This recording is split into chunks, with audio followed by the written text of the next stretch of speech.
अस्सलाम वालेकुम और सब भाई खरीद से माशाअल्लाह जी। अज जुमातुल मुबारक है तो माशाअल्लाह अज अहीं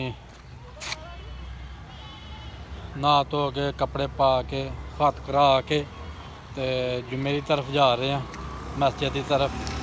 तो अल्हम्दुलिल्लाह असीं हुण मस्जिद की तरफ जा रहे हैं इंशाअल्लाह।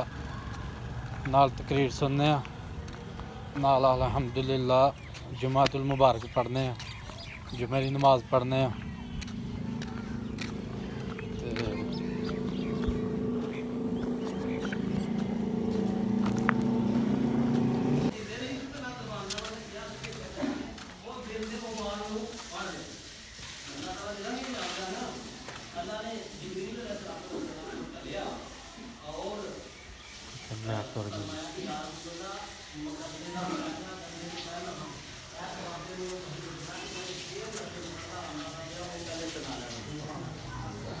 अल्लाह ताला ने ਉਹਦਾ ਮੂੰਹ ਤਾਂ ਨਹੀਂ ਸੀ ਲਿਆ ਰਸਤੇ 'ਚ, ਉਹ ਦਿਲ ਦੇ ਅੰਦਰ ਗੁਬਰ ਸੀ ਉਹਦੇ, ਔਰ ਉਹ ਦਿਲ ਦੇ ਅੰਦਰ ਹੀ ਉਹ ਸ਼ੇਰ ਪੜਦਾ ਸੀ।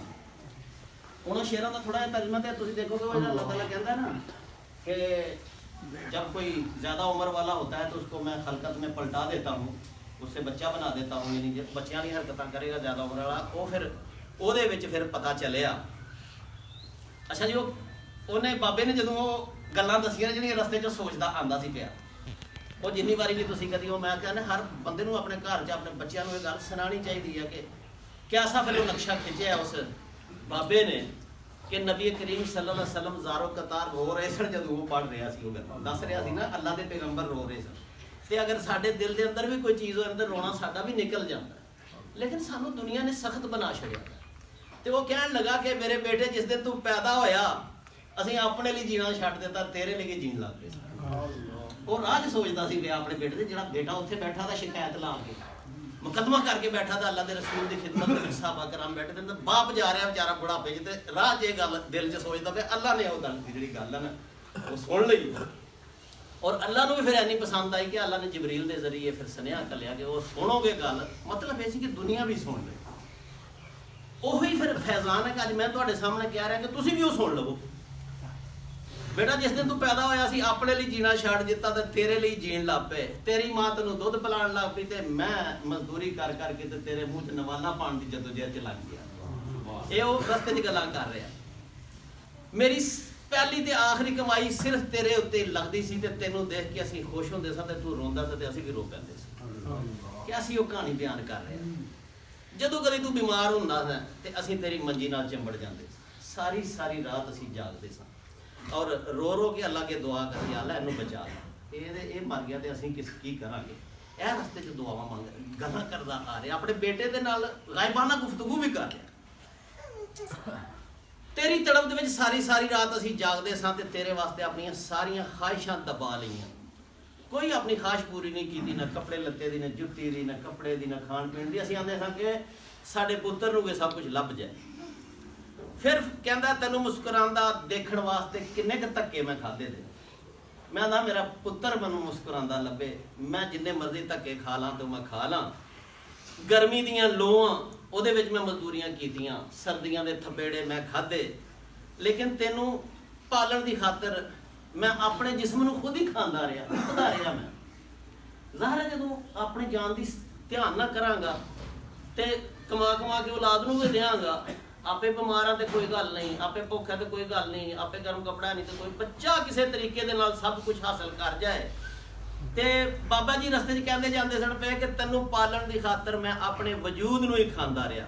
मैं अपनी हड्डियां का रस घोल घोल के तेरे अंदर पा छड़िया। हड्डियां कमज़ोर हो गई मेरियां और मैं अपनी हड्डियां का पूरा जोर ला के तेनू मैं पाल छड़िया। फिर क्या कि मैं अपनी कमाई ये नहीं, अपने सब कुछ ही तेरे ते कुर्बान कर छड़िया। अपने बच्चे वास्ते इंसान की कुछ नहीं करता है। मेरी और तुहाडी भी कहानी है, हर बंदे की यही कहानी है कि मैं सब कुछ ही तेरे ते कुर्बान कर छड़िया। और जदों तू मुस्कुरांदा सा ते फिर ही मेरे चेहरे 'च मुस्कुराहट आंदी सी। जदों तू खुश हुंदा सा मैं खुश हुंदा सा, जदों तू खुश नहीं सा हुंदा ते मैं भी नाराज़ हो जाता सा, मैं भी परेशान हो। फिर तू एक खूबसूरत दरख्त की तरह इंज तां नूं गया, जिवें दरख्त वधदे ने भरे हुंदे ने। रस्ते के अंदर वो कहता जाता पाया, अपने बेटे नाल गायबाना गुफ्तगू कर रहा सी। वो ਤਾਂ ਆਪਣਾ ਫੁੱਲ ਹੈ ਤੇ ਅੱਲਾ ਦੇਖੋ ਫਿਰ ਕਿੰਨਾ ਮਿਹਰਬਾਨ ਹੈ ਇਨਸਾਨਾਂ ਦੇ ਉੱਤੇ। ਅੱਲਾ ਇਨਸਾਨ ਦਾ ਕੋਈ ਦੁਸ਼ਮਣ ਥੋੜੀ ਹੈ ਜਿਹੜਾ ਅਸੀਂ ਸਮਝ ਲਿਆ, ਅੱਲਾ ਬੜਾ ਮਿਹਰਬਾਨ ਹੈ। ਫਿਰ ਤੂੰ ਖੂਬਸੂਰਤ ਦਰਖਤ ਦੀ ਤਰ੍ਹਾਂ ਪਰਵਾਨ ਚੜਿਆ, ਤੂੰ ਨਸ਼ੋ ਨੁਮਾ ਪਾਈ ਤੇ ਮੈਂ ਬੁਢਾਪੇ ਦੀ ਵਜ੍ਹਾ ਨਾਲ ਝੁਕਦਾ ਚਲਾ ਗਿਆ। ਮੇਰੀ ਕਮਰ ਸੀ ਨਾ ਜਿਹੜੀ ਉਹ ਝੁਕਣ ਲੱਗ ਪਈ ਤੇ ਤੂੰ ਖੂਬਸੂਰਤ ਦਰਖਤ ਬਣ ਗਿਆ। ਮੇਰਾ ਖਿਆਲ ਸੀ ਕਿ ਜਿਵੇਂ ਬਚਪਨ 'ਚ ਮੈਂ ਤੈਨੂੰ ਉਂਗਲੀ ਫੜ ਕੇ ਫੇਰਦਾ ਸਾਂ, ਤੂੰ ਵੀ ਮੈਂ ਬੁੱਢਾ ਹੋਵਾਂਗਾ ਤੇ ਮੈਨੂੰ ਉਂਗਲ ਨਾਲ ਫੜ ਕੇ ਕਿਤੇ ਖੜੇਗਾ। ਮੇਰਾ ਇਹ ਖਿਆਲ ਸੀ ਕਿ ਤੂੰ ਵੀ ਕਦੀ ਉਂਗਲੀ ਫੜ ਕੇ ਮੈਨੂੰ ਖੜੇਗਾ, ਜਿਵੇਂ ਮੈਂ ਤੈਨੂੰ ਦੂਰੋਂ ਇੰਜ ਕਰਕੇ ਸੀਨੇ ਨਾਲ ਲਾਉਂਦਾ ਸਾਂ ਭੁੰਜੇ ਬਹਿ ਕੇ, ਛੋਟਾ ਜਿਹਾ ਸੀ। ਤੇ ਮੈਂ ਆਂਦਾ ਹਾਂ ਕਿ ਜਦੋਂ ਮੈਂ ਬੁੱਢਾ ਹੋਵਾਂਗਾ ਤੇ ਮੇਰਾ ਬੇਟਾ ਵੀ ਕਦੀ ਮੈਨੂੰ ਸੀਨੇ ਦੇ ਨਾਲ ਲਾਏਗਾ। ਠੀਕ ਹੈ, ਇਹ ਗੱਲਾਂ ਉਹ ਕਰ ਰਿਹਾ। ਤੂੰ 100 ਵਾਰੀ ਸਵਾਲ ਕਰਦਾ ਪਾਇਆ ਕੀ ਹੈ, ਮੈਂ ਹਰ ਵਕਤ ਪੁੱਤਰਾ ਕਾਂ ਹੈ ਤੂੰ 100 ਵਾਰੀ, ਮੈਂ ਕਦੀ ਅੱਕਦਾ ਨਹੀਂ ਸੀ, ਤੈਨੂੰ ਦੱਸੀ ਜਾਂਦਾ। ਤੂੰ ਮੈਂ ਦੂਜੀ ਵਾਰੀ ਪੁੱਛਾਂ ਤਾਂ ਮੈਨੂੰ ਆਣਾ ਤੈਨੂੰ ਬਸ ਸੌਂਦਾ ਨਹੀਂ, ਤੂੰ ਤੰਗ ਕਰਨਾ ਪਿਆ ਮੈਨੂੰ। ਇਹ ਸਾਰੀਆਂ ਗੱਲਾਂ ਉਹ ਕਰਦਾ ਜਾ ਰਿਹਾ ਸੀ। ਮੈਂ ਦੱਸਾਂ ਕਿ ਮੈਂ ਆਦੀਆਂ ਜਿਸ ਤਰ੍ਹਾਂ 100 ਗੱਲਾਂ ਸੁਣੀਆਂ ਨਾ ਜਵਾਬ ਦਿੱਤੇ ਨੇ, ਬੁਢਾਪੇ 'ਚ ਮੇਰੀ ਵੀ ਕੋਈ ਗੱਲ ਸੁਣ ਲਏਗਾ। ਤੇ ਮੈਂ ਖੁਸ਼ਕ ਦਰਖਤ ਬਣ ਗਿਆ ਤੇ ਤੂੰ ਤਰੋ ਤਾਜ਼ਾ ਦਰਖਤ ਬਣ ਗਿਆ। ਉਹ ਹਦੀਸ ਦੇ ਉਹ ਜਿਹੜੀ ਹਦੀਸ ਆ ਉਹਦੇ ਵਿੱਚ ਅਲਫਾਜ਼ ਬੜੇ ਦਿਲਚਸਪ ਨੇ, ਲੇਕਿਨ ਮੈਂ ਉਹ ਹੁਣ ਬਿਆਨ ਨਹੀਂ ਕਰਦਾ। ਕਿ ਫਿਰ ਜਦੋਂ ਉਮੀਦਾਂ ਦੀ ਹੁਣ ਮੈਨੂੰ ਉਮੀਦਾਂ ਲੱਗੀਆਂ ਨਾ ਤੇਰੇ ਕੋਲ ਕਿ ਮੇਰੇ ਬੁਢਾਪੇ ਦਾ ਸਹਾਰਾ ਬਣੇਗਾ, ਲੇਕਿਨ ਇਹ ਕੀ ਹੋਇਆ ਕਿ ਤੂੰ ਐਡਾ ਬਦਤਮੀਜ਼ ਹੋਇਆ ਕਿ ਮੇਰੀ ਸ਼ਿਕਾਇਤਾਂ ਲਾਉਣਾ ਪਿਆ। ਬਜਾਏ ਮੇਰਾ ਸਹਾਰਾ ਬਣਨੇ ਦੇ ਤੇਰੀ ਜ਼ਬਾਨ ਛੁਰੀ ਬਣ ਗਈ ਹੈ, ਤੇਰਾ ਰਵੱਈਆ ਜ਼ਹਿਰ ਵਾਲਾ ਹੋ ਗਿਆ। ਤੂੰ ਮੇਰੇ ਵੱਲ ਦੇਖਣਾ ਤੇ ਜ਼ਹਿਰੀਲੀਆਂ ਨਜ਼ਰਾਂ ਨਾਲ ਹੁਣ ਦੇਖਣਾ, ਔਰ ਤੂੰ ਸਾਰੀ ਜ਼ਿੰਦਗੀ ਮੇਰੀ ਖਾ ਲਈ ਹੈ ਤੇ ਉਹਦਾ ਬਦਲਾ ਹੁਣ ਇਹ ਦੇਣ ਲੱਗਿਆ ਮੈਨੂੰ। ਇਹ ਗੱਲਾਂ ਉਹ ਕਰਦਾ ਕਰਦਾ ਨਬੀ ਪਾਕ ਸੱਲੱਲਾਹੁ ਅਲੈਹਿ ਵਸੱਲਮ ਦੀ ਖਿਦਮਤ ਦੇ ਵਿੱਚ ਪਹੁੰਚਿਆ ਸੀ ਕਿ ਮੈਂ ਤੇਰਾ ਨੌਕਰ ਬਣ ਕੇ ਸਾਰੀ ਉਮਰ ਗੁਜ਼ਾਰ ਛੜੀ ਆ, ਹੁਣ ਮੈਨੂੰ ਮੌਕਾ ਆਇਆ ਸੀ ਕਿ ਤੇਰੇ ਕੋਲ ਖਿਦਮਤ ਲਾਂ। ਤੇ ਤੂੰ ਹੁਣ ਜਿਹੜੇ ਆਖਰੀ ਲਫ਼ਜ਼ ਸਨ ਨਾ ਇਸ ਸ਼ੇਰਾਂ ਦੇ ਹੋਏ ਸਨ ਕਿ ਜਿੰਨਾ ਕੋਈ ਪੜੋਸੀ ਦੇ ਨਾਲ ਅੱਛਾ ਸਲੂਕ ਕਰਦਾ, ਗੁਆਂਢੀਆਂ ਨੂੰ ਵੀ ਲੋਕ ਚਾਹ ਪਾਣੀ ਪਿਲਾ ਛੱਡਦੇ ਨੇ, ਉਹ ਤੂੰ ਮੈਨੂੰ ਮੇਰੇ ਗੁਆਂਢੀਆਂ ਨਾਲੋਂ ਵੀ ਬਦਤਰ ਤਰੀਕੇ ਦੇ ਨਾਲ ਡੀਲ ਕਰਨਾ ਪਿਆ। ਤੂੰ ਮੇਰੇ ਨਾਲ ਇੰਨੀ ਵੀ ਇੱਜ਼ਤ ਨਹੀਂ ਕਰਦਾ ਜਿੰਨੀ ਗੁਆਂਢੀ ਦੀ ਇੱਜ਼ਤ ਕੀਤੀ ਜਾਂਦੀ ਹੈ। ਰਸੂਲੇ ਪਾਕ ਸੱਲੱਲਾਹੁ ਅਲੈਹਿ ਵਸੱਲਮ ਨੇ ਸਾਰਾ ਕੁਝ ਸੁਣ। ਦੇਖੋ ਯਾਰ ਹੁਣ ਪਤਾ ਲੱਗਾ ਨਾ ਕਿ ਕਿਵੇਂ ਬੁੱਢਾ ਪਿਛਾਂ ਨੂੰ ਜਾਂਦਾ ਤੇ ਜਵਾਨ ਕਿਵੇਂ ਤੱਕ ਤੇ ਕੀ ਕੁਝ ਮਸਾਇਲ ਪੇਸ਼ ਆਉਂਦੇ ਨੇ।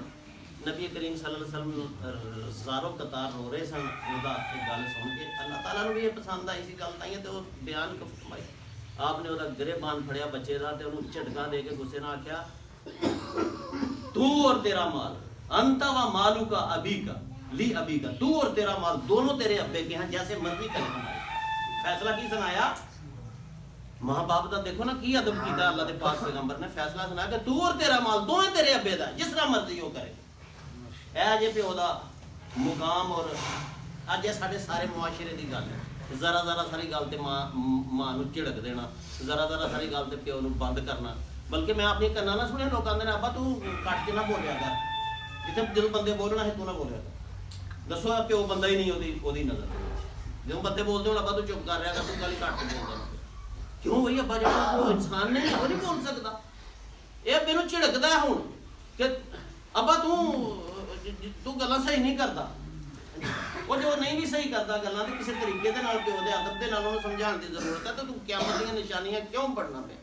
नबी करीम सल्लल्लाहु अलैहि वसल्लम ने इरशाद फरमाया सी कि क़यामत दी ये निशानी होएगी कि क़यामत दे करीब इंसान अपने माँ बाप की नाफरमानी कुछ इस तरह करेगा कि वो दोस्तों को तो यार बनाएगा, उन्होंने गल्लां ते अमल, मेरे दोस्त ने आख्या, मेरे दोस्त ने आख्या, लेकिन अपने बाप नूं वो दूर करेगा। अपने बाप नाल कदी नहीं बहेगा, मशवरे नहीं करेगा, कोई दुख सुख दी नहीं बोलेगा। तो जदों गल करेगा मेरे दोस्त ने आख्या, मेरे दोस्त का टेलीफोन आया सी, मैं दोस्तों कोल बैठा था। यह क़यामत की निशानी है जिहड़ी साडे कोल पूरी होती पई है। क़यामत की ये निशानी है कि इंसान अपने बाप को दूर करेगा और अपने दोस्तों को नज़दीक करेगा, और बेटी अपनी माँ पर हुक्मरानी करेगी। क़यामत की निशानी है कि बेटी अपनी माँ पर हुक्मरानी करेगी। माँ कुछ होर चाहती है तो बेटी ਉਹਦੇ ਤੇ ਆਰਡਰ ਚਲਾਉਂਦੀ है। मावां पिछे पिछे नकरानियां तरह फिरदियां पईयां ने ते कुड़ी अगे फैशन करके अगे अगे दुकानां ते फिरदी है। मां कुछ आखदी है ते कुड़ी कुछ आखदी है, और मनी किदी जांदी है? कुड़ी दी मनी जांदी है, खुद सारा वो नहीं किसी दी सुनदी। ए क़यामत दी निशानी जे मेरे भाईओ, ये मैं ते नहीं कहंदा पे, अल्लाह दे पाक नबी सल्लल्लाहु अलैहि वसल्लम ने बात फरमा दी है कि क़यामत दी निशानियां ने कि लोग ਮਾਂ ਪਿਓ ਦੇ ਨਾਲ ਤਾਲੁਕਾਤ ਖਤਮ ਕਰ ਲੈਣਗੇ। ਔਰ ਬਾਤ ਲੰਬੀ ਹੋ ਗਈ ਆ, ਮੈਂ ਇੱਕ ਦੋ ਵਾਕਿਆ ਤੁਹਾਡੀ ਖਿਦਮਤ 'ਚ ਅਰਜ਼ ਕਰਕੇ ਤੇ ਗੱਲ ਮੁਕਾ ਲੈਣਾ ਅੱਜ ਦੀ। ਮੇਰਾ ਇਰਾਦਾ ਸੀ ਕਿ 10 ਮਿੰਟ ਪਹਿਲੇ ਖਤਮ ਹੋਏ, ਲੇਕਿਨ 5 ਮਿੰਟ ਪਹਿਲੇ ਖਤਮ ਕਰਾਂਗਾ। ਉਹ ਮੁਲਤਾਨ ਦਾ ਜਿਹੜਾ ਡਾਕਟਰ ਹੈ ਜਿਹਨੇ ਆਪਣੇ ਤਜਰਬਾਤ ਲਿਖਿਆ ਨਾ, ਅੱਗੇ ਵੀ ਮੈਂ ਤੁਹਾਡੀ ਖਿਦਮਤ 'ਚ ਰੱਖਿਆ, ਤੇ ਜਿੰਨੀ ਵਾਰ ਵੀ ਤੁਸੀਂ ਸੁਣੋਗੇ ਨਾ ਤੇ ਕਮਾਲ ਹੀ ਹੋਏਗਾ। ਇਹ ਲੋਕਾਂ ਨੂੰ, ਨੌਜਵਾਨਾਂ ਨੂੰ ਮੈਂ ਕਹਿਣਾ ਪਿਆ, ਖੁਦਾ ਦਾ ਖੌਫ ਖਾਓ। ਤੁਸੀਂ ਆਪਣੇ ਮਾਂ ਪਿਓ ਨੂੰ ਨੌਕਰ ਬਣਾਇਆ ਦਾ ਔਰ ਉਹਨਾਂ ਦੀ ਬੇਅਦਬੀਆਂ ਕਰਦੇ ਹੋ, ਜ਼ਰਾ ਸੁਣੋ ਤੇ ਸਹੀ। ਨਬੀ ਪਾਕ ਸੱਲੱਲਾਹੁ ਅਲੈहि ਵਸੱਲਮ ਨੇ ਫਰਮਾਇਆ ਕਿ ਕਿਆਮਤ ਅਜੇ ਆਣੀ ਹੈ, ਫੈਸਲੇ ਹੋਣੇ ਨੇ, ਉੱਥੇ ਮੀਜ਼ਾਨ ਲੱਗਣੇ ਨੇ, ਸਾਰਾ ਕੁਝ ਨੇਕੀਆਂ ਬਦੀਆਂ ਦੇ ਅਜੇ ਉਹਦੇ ਅੰਦਰ ਤੇ ਕਿਆਮਤ ਦਾ ਇੰਤਜ਼ਾਰ ਹੈ। ਲੇਕਿਨ ਕੁਝ ਗੁਨਾਹ ਐਸੇ ਨੇ ਕਿ ਉਹਦੀ ਸਜ਼ਾ ਦੁਨੀਆ ਤੇ ਹੀ ਇਨਸਾਨ ਭੁਗਤੇਗਾ। ਇੱਕ ਤੇ ਤਕੱਬਰ ਕਰੇ ਜਿਹੜਾ ਬੰਦਾ ਆਖੇ ਮੈਂ ਬੜੀ ਸ਼ਾਇਆਂ ਲੋਕੇ ਤੁਸੀਂ ਇਨਸਾਨ ਨਹੀਂ, ਤੇ ਦੂਸਰਾ ਜਿਹੜਾ ਬੰਦਾ ਆਖੇ ਮੈਨੂੰ ਅੱਲਾ ਦੀ ਕਸਮ ਹੈ ਇੰਜ ਨਹੀਂ ਇੰਜ, ਤੋਂ ਉਹ ਹੋਏ ਗੱਲ ਕਰ, ਇਹਦਾ ਵੀ ਦੁਨੀਆ ਤੇ ਭੁਗਤੇਗਾ। ਔਰ ਤੀਸਰੀ ਗੱਲ ਜਿਹੜੀ ਦੁਨੀਆ ਤੇ ਭੁਗਤਣੀ ਪਏਗੀ ਉਹ ਵਾਲਿदैन ਦੀ ਨਾਫਰਮਾਨੀ ਹੈ। ਠੀਕ ਹੈ, ਵਾਲਿदैन ਦੀ ਨਾਫਰਮਾਨੀ, ਮਾਂ ਪਿਓ ਦਾ ਇਹਤਰਾਮ ਨਾ ਕਰਨਾ। ਡਾਕਟਰ ਨੇ ਕਿਹਾ ਕਿ ਮੇਰੇ ਕੋਲ ਜਿਹੜੇ ਮਰੀਜ਼ ਆਉਂਦੇ ਨੇ ਨਾ, ਉਹਨੇ ਕੋਈ ਕਿਤਾਬ ਲਿਖੀ ਦੀ, ਉਹ ਮੈਨੂੰ ਕਿਤਾਬ ਨਹੀਂ ਮਿਲੀ, ਉਹਦੇ ਮੈਨੂੰ ਇੱਕ ਤੇ ਬਸ ਹੱਥ ਪੜ੍ਹਨੀ ਜੋ ਤੁਹਾਡੀ ਖਿਦਮਤ ਚਾਰ ਕਰਨਾ। ਉਹਨੇ ਕਿਹਾ ਮੇਰੇ ਕੋਲ ਇੱਕ ਮਰੀਜ਼ ਆ ਗਿਆ ਤੇ ਉਹਦੀ ਹਾਲਤ ਬਹੁਤ ਬੁਰੀ ਸੀ, ਉਹ ਆਪਣਾ ਸੰਘਾ ਇੰਜ ਘੋਟਦਾ ਸੀ ਬਾਰ-ਬਾਰ ਤੇ ਮੌਤ ਤੇ ਬਿਲਕੁਲ ਕਰੀਬ ਸੀ। ਮੈਂ ਇਹ ਬੜੀ ਇਲਾਜ ਮੁਲਾਜ਼ੇ ਦੀ ਕੋਸ਼ਿਸ਼ ਕੀਤੀ, ਲੇਕਿਨ ਉਹ ਮਾਰੀ ਗਿਆ ਔਰ ਬੜੀ ਤਕਲੀਫ ਦੇ ਅੰਦਰ ਉਹ ਮਰਿਆ ਔਰ ਆਪਣਾ ਗਲਾ ਹੀ ਦਬਾਉਂਦਾ ਸੀ। ਉਹਦੇ ਬਾਪ ਨੂੰ ਜਦੋਂ ਉਹ ਬਿਮਾਰ ਸੀ, ਤੜਫ ਰਿਹਾ ਸੀ, ਤੇ ਮੈਂ ਬਾਪ ਨਾਲ, ਉਹਨੇ ਕਿਹਾ ਇਹਦੇ ਨਾਲ ਇੰਝ ਹੋਣਾ ਚਾਹੀਦਾ। ਮੈਂ ਕਿਹਾ ਕੀ ਕਹਿੰਦਾ ਪਿਆ ਪਿਓ, ਇੰਝ ਹੋਣਾ ਚਾਹੀਦਾ ਇਹਦੇ ਨਾਲ? ਉਹ ਮੈਂ ਕਿਹਾ ਮੈਨੂੰ ਗੱਲ ਤੇ ਦੱਸ, ਹੋ ਕੀ ਗੱਲ ਕੀ ਹੈ? ਉਹਨੇ ਕਿਹਾ ਇਹਨੇ ਲਵ ਮੈਰਿਜ ਕੀਤੀ ਸੀ ਤੇ ਇਹਦੀ ਬੀਵੀ ਜਿਹੜੀ ਆ ਉਹ ਕੁਝ ਦਿਨ ਤੇ ਰਹੀ ਹੈ, ਫਿਰ ਉਹਦੀ ਬੀਵੀ ਨੇ ਮੁਤਾਲਬਾ ਕੀਤਾ ਕਿ ਮੈਂ ਤੇਰੇ ਮਾਂ ਪਿਓ ਇਹ ਘਟੀਆ ਜੇ ਨੇ, ਮੈਂ ਇਹਨਾਂ ਨਾਲ ਨਹੀਂ ਰਹਿ ਸਕਦੀ, ਇਹਨਾਂ ਦਾ ਰਹਿਤ ਬਹਿਤ ਨਹੀਂ ਚੰਗਾ, ਸ਼ਕਲ ਸੂਰਤ ਵੀ ਹੋਣੀ ਹੈ ਮੇਰੇ ਤਰ੍ਹਾਂ, ਮਾਤਲਾ ਤਰ੍ਹਾਂ, ਉਹ ਕੋਈ ਫੈਸ਼ਨ ਦੇ ਵਾਲੀ ਸੀ। ਮਾਂ ਪਿਓ ਦੇ ਨਾਲ ਮੈਂ ਰਵਾਂ ਤੇ ਮੇਰੀ ਹਿੰਮਤ ਹੁੰਦੀ ਹੈ, ਮੈਨੂੰ ਵੱਖਰਿਆ ਰੱਖ। ਮੁੰਡੇ ਨੇ ਲਵ ਮੈਰਿਜ ਕੀਤੀ ਦੀ ਸੀ, ਉਹਨੇ ਵਿਚਾਰੇ ਨੇ ਵੱਖਰਿਆ ਉਹਨੂੰ ਰੱਖਣਾ ਸ਼ੁਰੂ ਕਰ ਦਿੱਤਾ। ਚੰਦ ਦਿਨ ਉਹ ਵੱਖਰਿਆ ਨਹੀਂ ਤੇ ਫਿਰ ਆਖਣ ਲੱਗੀ ਆਪਣੇ ਮਾਂ ਪਿਓ ਦੇ ਨਾਲ ਕਤਾ ਤਾਲਕ ਕਰ, ਉਹਨਾਂ ਨਾਲ ਜੇ ਤੂੰ ਕਲਾਮ ਕਰੇ ਤੇ ਮੈਂ ਨਹੀਂ ਰਹਿੰਦੀ। ਆਪਣੇ ਮਾਂ ਪਿਓ ਨਾਲ ਬੋਲਣਾ ਝੂਣਾ ਛੱਡ ਦੇ ਤੇ ਫਿਰ ਮੈਂ ਰਹਿੰਦੀ, ਨਹੀਂ ਤੇ ਮੈਂ ਰਹਿੰਦੀ ਨਹੀਂ। ਤੇ ਮੇਰਾ ਬੇਟਾ ਵਿਚਾਰਾ ਜਿਹੜਾ ਸੀ, ਉਹਨੇ ਘਰ ਵਸਾਣਾ ਸੀ, ਉਹਨੇ ਸਾਨੂੰ ਕਿਹਾ ਕਿ ਸਾਡੇ ਨਾਲ ਬੋਲਣਾ ਚਾਲਣਾ ਬੰਦ ਕਰ ਦਿਓ। ਆਪਣੀ ਮਾਂ ਦੇ ਨਾਲ ਵੀ ਬੋਲਣਾ ਚਾਲਣਾ ਉਹਨੇ ਬੰਦ ਕਰਤਾ। ਫਿਰ ਦਿਲ ਸਖਤ ਹੋ ਗਿਆ ਆਸਤਾ ਆਸਤਾ ਪੁੱਤਰ ਦਾ ਵੀ। ਤੇ ਇੱਕ ਦਿਨ ਮਾਂ ਨੇ ਉਹਨੂੰ ਕਿਹਾ ਕਿਤੇ ਚੋਰੀ ਛੁਪੇ ਕਿ ਪੁੱਤਰ ਕਿਤੇ ਮਿਲ ਪਿਆ ਕਰ, ਚਲੋ ਜੇ ਉਹ ਨਾ ਦੇਖਦੀ ਹੋਵੇ ਫਿਰ ਤੇ ਤੂੰ ਕੋਈ ਗੱਲ ਕਰ ਲਿਆ ਕਰਨਾ, ਕਿਉਂਕਿ ਥੋੜਾ ਸਿਰ ਤੇ ਖਲੋਤੀ ਰਹੀ ਹੈ ਕਿ ਤੂੰ ਹੁਣ ਬੋਲਣਾ ਚਾਲਣਾ ਹੀ ਛੱਡ ਛੜਿਆ। ਤੇ ਪੁੱਤਰ ਦਾ ਵੀ ਦਿਲ ਆਸਤਾ ਆਸਤਾ, ਫਿਰ ਜਦੋਂ ਬੰਦਾ ਦੇਖੋ ਨਾ ਨਮਾਜ਼ ਹੁੰਦੀ ਹੋਏ ਤੇ ਬੰਦਾ ਇੱਧਰ ਉੱਧਰ ਲਾਪੇ ਫਿਰਨ ਤੇ ਹੌਲੀ ਹੌਲੀ ਇਨਸਾਨ ਦੀ ਗੈਰਤ ਖਤਮ ਹੋ ਜਾਂਦੀ ਹੈ। ਫਿਰ ਉਹ ਨਮਾਜ਼ ਦੀ ਉਹਨੂੰ ਪਰਵਾਹ ਨਹੀਂ ਰਹਿੰਦੀ, ਰੋਜ਼ਾ ਬੰਦਾ ਰੱਖਣਾ ਛੱਡ ਛੜੇ ਤੇ ਫਿਰ ਹੌਲੀ ਹੌਲੀ ਰੋਜ਼ੇ ਦੀ ਵੀ ਪਰਵਾਹ ਨਹੀਂ ਰਹਿੰਦੀ। ਪੁੱਤਰ ਨੇ ਫਿਰ ਮਾਂ ਨੂੰ ਆਖਿਆ ਸੀ ਕਿ ਅੰਮਾ ਮੈਂ ਤੇਰਾ ਸੰਗਾ ਘੋੜ ਛੜਾਂਗਾ ਜੇ ਤੂੰ ਬਾਰ-ਬਾਰ ਮੈਨੂੰ ਤੰਗ ਕਰਨੀ ਕਿ ਮੇਰੇ ਨਾਲ ਗੱਲਾਂ ਕਰ, ਮੈਂ ਤੇਰਾ ਗਲਾ ਦਬਾ ਦਿਆਂਗਾ। ਅੱਲਾਹ ਤਾਲਾ ਨੂੰ ਫਿਰ ਇਹ ਗਲਾ ਦਬਾਣੇ ਵਾਲੀ ਗੱਲ ਜਿਹੜੀ ਸੀ ਨਾ, ਦੁਨੀਆ ਤੇ ਸਜ਼ਾ ਮਿਲਦੀ ਹੈ ਨਾ, ਮੈਂ ਅਰਜ਼ ਕਰਨਾ ਪਿਆ। ਅੱਲਾਹ ਤਾਲਾ ਨੇ ਫਿਰ ਦੁਨੀਆ ਤੇ ਇੰਜ ਮਾਰਿਆ ਕਿ ਉਹਦਾ ਕੋਈ ਗਲਾ ਹੀ ਘੋਟਦਾ ਸੀ ਪਿਆ। ਤੂੰ ਮਾਂ ਦਾ ਗਲਾ ਘੋਟਦਾ ਸਾਂ, ਤੇਰਾ ਤੂੰ ਮਰੇਗਾ ਇਸ ਤਰ੍ਹਾਂ ਕਿ ਤੇਰਾ ਗਲਾ ਦੁਨੀਆ ਦੇ ਉੱਤੇ ਘੋਟਿਆ ਜਾਏਗਾ। ਮੈਂ ਨੌਜਵਾਨਾਂ ਕੇ ਖੁਦਾਰਾ ਤੁਸੀਂ ਇਸ ਗੱਲ ਨੂੰ ਸਮਝਣੇ ਦੀ ਕੋਸ਼ਿਸ਼ ਕਰੋ। ਦੂਸਰਾ ਵਾਕਿਆ ਗੁਰਦੇ ਦੇ ਮਰੀਜ਼ ਦਾ ਉਹਨੇ ਲਿਖਿਆ। ਮਰੀਜ਼ ਗੁਰਦੇ ਦਾ ਸੀ ਤੇ ਉਹਦਾ ਰੰਗ ਕਦੀ ਪੀਲਾ ਹੁੰਦਾ ਸੀ ਤੇ ਕਦੀ ਕਾਲਾ ਹੁੰਦਾ ਸੀ, ਤੇ ਉਹਦੀ ਹਾਲਤ ਇੰਨੀ ਕੁ ਖਰਾਬ ਸੀ ਕਿ ਉਹਦੇ ਪਿਓ ਨੇ ਕਿਹਾ ਕਿ ਇਹਨੂੰ ਜ਼ਹਿਰ ਦਾ ਟੀਕਾ ਲਾਓ। ਡਾਕਟਰ ਕਹਿੰਦਾ ਸਾਡਾ ਦੇਸ਼ ਕਾਨੂੰਨ ਨਹੀਂ, ਅਸੀਂ ਜ਼ਹਿਰ ਦਾ ਟੀਕਾ, ਅਸੀਂ ਕਿਉਂ ਮੌਤ ਨੂੰ ਆਵਾਜ਼ਾਂ ਮਾਰੀਏ ਤੇ ਅਸੀਂ ਕਤਲ ਕਰੀਏ, ਅਸੀਂ ਜ਼ਹਿਰ ਦਾ ਟੀਕਾ ਨਹੀਂ ਲਾ ਸਕਦੇ। ਬਹਰਹਾਲ ਉਹ ਉਸ ਹਾਲਤ ਦੇ ਅੰਦਰ ਮਰਿਆ ਕਿ ਪੂਰਾ ਹਸਪਤਾਲ ਉਹਦੇ ਕੋਲੋਂ ਪਰੇਸ਼ਾਨ ਸੀ। ਉਹਦੇ ਵੀ ਪਿਓ ਨੇ ਦੱਸਿਆ ਕਿ ਇਹ ਆਪਣੀ ਬੀਵੀ ਨੂੰ ਖੁਸ਼ ਕਰਨੇ ਲਈ ਆਪਣੀ ਮਾਂ ਨੂੰ ਠੁੱਡੇ ਮਾਰਦਾ ਸੀ। ਦੇਖੋ ਫਿਰ ਉਹਦਾ ਕੀ ਹਸ਼ਰ ਹੋਇਆ। ਮੈਂ ਆਪਣੀ ਅੱਖਾਂ ਨਾਲ ਦੇਖਿਆ ਤੇ ਕਿੰਗਰੇ ਇੱਕ ਬੰਦਾ ਸੀ, ਉਹ ਇੱਕ ਫੱਟਾ ਦੇ ਅੱਡੀ ਕੇ ਫੱਟਾ ਸੀ ਤੇ ਉਹਦੇ ਉੱਤੇ ਉਹਨੇ ਕੋਈ ਕੱਪੜੇ ਛਪੜ ਪਾਏ ਹੁੰਦੇ, ਥੱਲੇ ਉਹਨੇ ਬੇਰਿੰਗ ਲਾਏ ਦੇ ਨਿੱਕੇ ਨਿੱਕੇ, ਤੇ ਉਹਦਾ ਧੜ ਹੈ ਨਹੀਂ ਸੀ ਤੇ ਉਹ ਹੱਥਾਂ ਨਾਲ ਹੀ ਜਾ ਰਿਹਾ ਸੀ। ਉਹਦੇ ਪਿੰਡ ਦਾ ਬੰਦਾ ਮੇਰੇ ਨਾਲ ਜਾਂਦਾ ਸੀ, ਮੈਂ ਉਹਨੂੰ ਪੁੱਛਿਆ, ਮੈਂ ਕਿਹਾ ਯਾਰ ਵਿਚਾਰਾ ਬਹੁਤ ਬੁਰੀ ਹਾਲਤ ਦੇ ਅੰਦਰ, ਲੇਕਿਨ ਦੇਖੋ ਜ਼ਿੰਦਗੀ ਦੀ ਗੱਡੀ ਘਸੀਟ ਰਿਹਾ। ਉਹਨੇ ਕਿਹਾ ਤੁਹਾਨੂੰ ਨਹੀਂ ਪਤਾ ਕੌਣ? ਮੈਂ ਕਿਹਾ ਯਾਰ ਕੌਣ? ਦਾੜੀ ਵੀ ਹੈ ਸੀ ਛੋਟੀ ਛੋਟੀ ਤੇ ਬੜੀ ਬੁਰੀ ਹਾਲਤ ਦੇ ਅੰਦਰ। ਉਹਨੇ ਕਿਹਾ ਇਹ ਆਪਣੀ ਮਾਂ ਨੂੰ ਆਂਦਾ ਸੀ ਮੈਂ ਤੇਰੇ ਉੱਤੇ ਦਹੀਂ ਪਾ ਕੇ ਕੁੱਤੇ ਛੱਡਣੇ।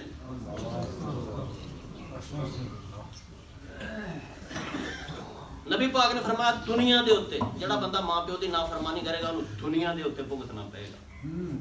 ਸਾਡੇ ਸਾਹਮਣੇ ਮਿਸਾਲਾਂ ਸਨ, ਅਸੀਂ ਸਾਰੀਆਂ ਛੱਡ ਦਿੱਤੀਆਂ ਨੇ। ਸਾਡੇ ਕੋਲ ਟਾਈਮ ਹੀ ਨਹੀਂ ਹੈ ਅੱਲਾ ਤੇ ਅੱਲਾ ਦੇ ਰਸੂਲ ਦੀ ਗੱਲ ਸੁਣਨੇ ਦੀ। ਅਸੀਂ ਦੌੜ ਦੌੜ ਮਸੀਤੋਂ ਬਾਹਰ ਜਾਂਦੇ ਹਾਂ, ਦੌੜ ਦੌੜ ਮਸੀਤ, ਕਦੀ ਘੜੀ ਦੇਖਦੇ ਹਾਂ, ਕਦੀ ਸਾਨੂੰ ਵਕਤ ਪਿਆ ਦਾ। ਗੱਲ ਕਿਉਂ ਜ਼ਿਆਦਾ ਹੋ ਗਈ ਹੈ? ਬੀਬੀ ਫਾਤਮਾ ਨੇ ਇੱਕ ਦਿਨ ਰੋਟੀਆਂ ਪਕਾਈਆਂ ਕਾਫੀ ਦਿਨਾਂ ਬਾਅਦ ਪਕਾਈ ਹੋਏਗੀ, ਇੱਕ ਇੱਕ ਰੋਟੀ ਸਾਰੇ ਜੀਆਂ ਨੂੰ ਆ ਗਈ। ਘਰ ਨੇੜੇ ਸੀ, ਜਦੋਂ ਆਪਣੀ ਰੋਟੀ ਖਾਣ ਲੱਗੀਆਂ, ਦੇਖੋ ਨਾ ਬੇਟੀਆਂ ਕੈਸੀਆਂ, ਔਲਾਦ ਕੀ ਹੁੰਦੀ ਹੈ।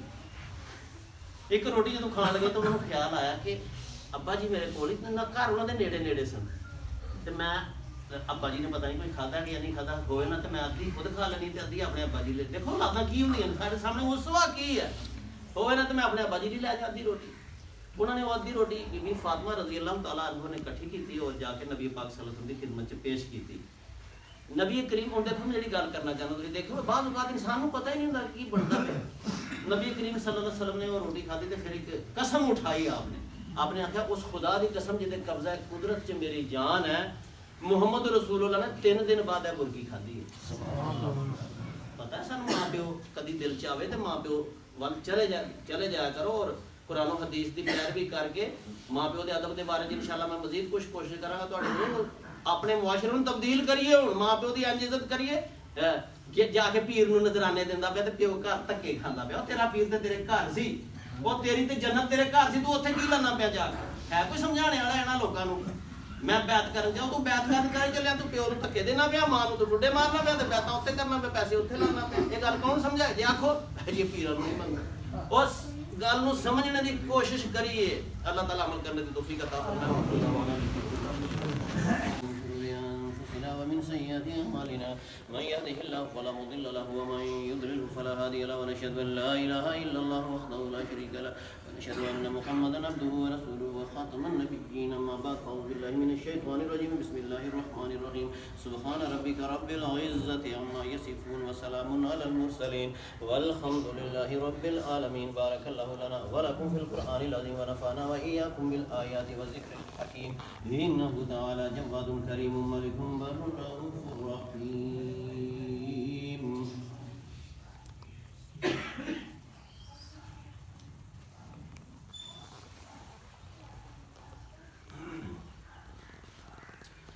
الحمد لله الذي جعل الجمعة عيدا للمسلمين واستغفار ذنوب المؤمنين. أما بعد فأعوذ بالله من الشيطان الرجيم بسم الله الرحمن الرحيم إن الله وملائكته يصلون على النبي يا أيها الذين آمنوا صلوا عليه وسلموا تسليما. اللهم صل على محمد وعلى آل محمد كما صليت على إبراهيم وعلى آل إبراهيم إنك حميد مجيد.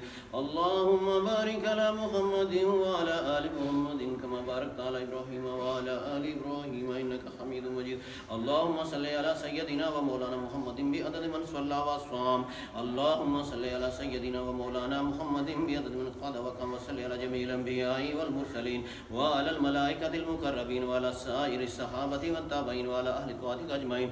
اللهم انصر من نصر دين محمد صلى الله عليه وسلم وجعلنا منهم واخذل من خذل دين محمد صلى الله عليه وسلم ولا تجعلنا منهم. اللهم أرنا الحق حقا وارزقنا اتباعه وأرنا الباطل باطلا وارزقنا اجتنابه. اللهم انصر الإسلام والمسلمين. اللهم أيد الإسلام والمسلمين. ربنا آتنا في الدنيا حسنة وفي الآخرة حسنة وقنا عذاب النار. عباد الله رحمكم الله إن الله يأمر بالعدل والإحسان وإيتاء ذي القربى وينهى عن الفحشاء والمنكر والبغي يعظكم لعلكم تذكرون.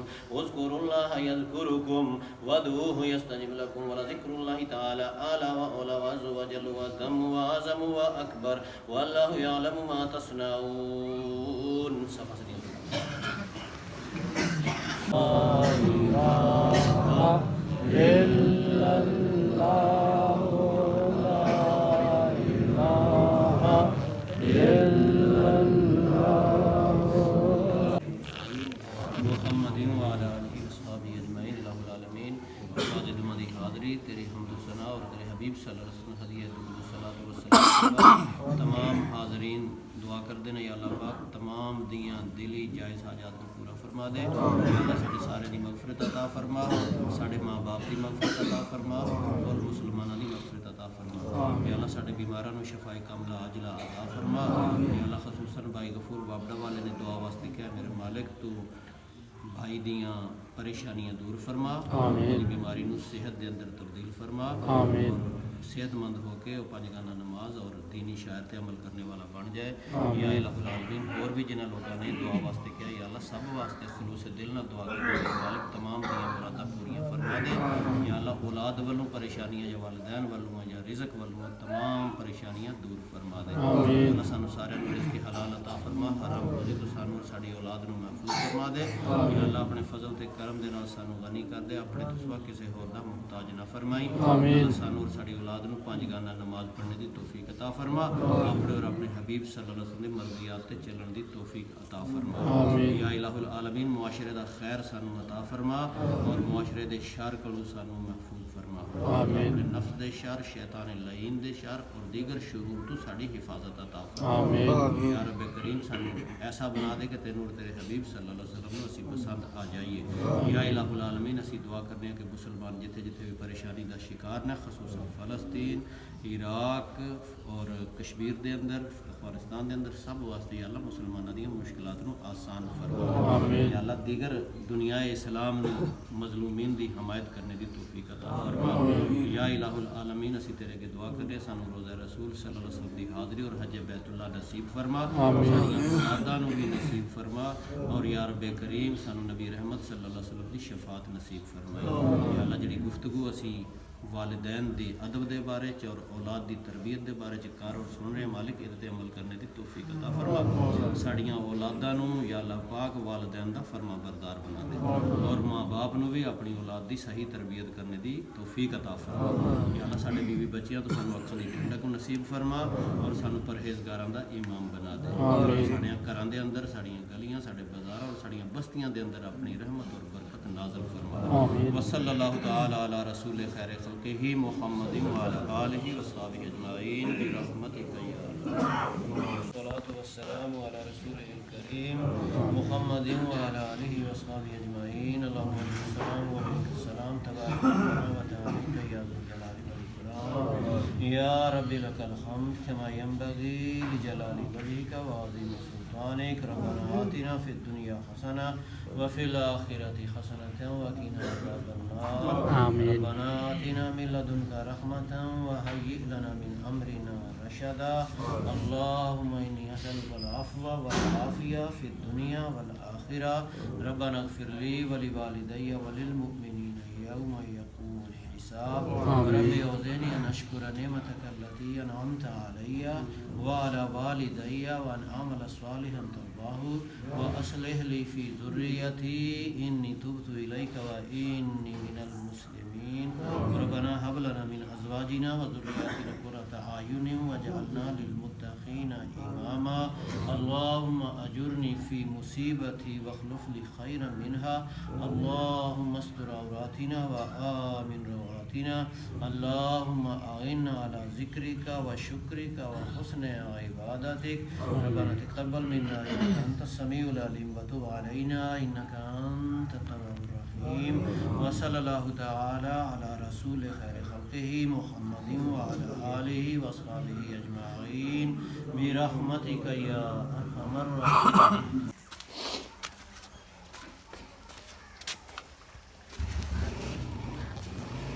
तो जी माशाल्लाह जुमातुल मुबारक ख़त्म हो गया।